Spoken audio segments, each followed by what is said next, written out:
अस्सलाम वालेकुम, welcome in learning with Manahil. आज हम टॉकबैक को यूज़ करते हुए सीखेंगे कि किस तरह आप वो इजी वॉइस रिकॉर्डर इंस्टॉल कर सकते हैं अपने कोई भी एंड्रॉयड मोबाइल, आईओएस या आईफोन मोबाइल में। सबसे पहले आपने प्ले स्टोर ओपन कर लेना है, फिर इधर सर्च करना है आपने Search for apps and games. It. Search for best voice recorder in list.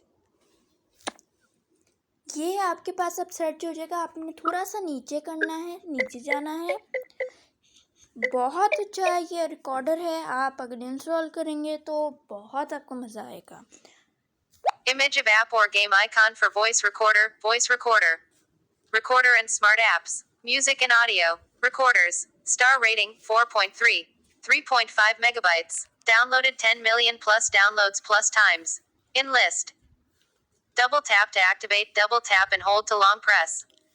ये 3.5 MB का है और 10 बिलियन प्लस लोगों ने उसको इंस्टॉल किया हुआ है। Contains ads. Recorder and smart apps. Double tap to activate.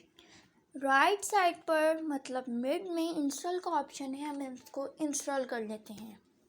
Install button. Open. Pending. ये अब इंस्टॉलिंग हो चुका है और हो रहा है। ये इंस्टॉलिंग हो चुका है, अब ये प्रोसेस हो रहा है। और अगर आप चाहते हैं Phone कि मैं Master. Unlabeled button. Play voice Store. Recorder पे Recorder and smart apps. और भी Double वीडियोस tap to बनाऊं activate. तो मुझे कमेंट सेक्शन में Content ज़रूर rating rated बताइएगा। for 3+. Rated for Thank you. 3+. Icon.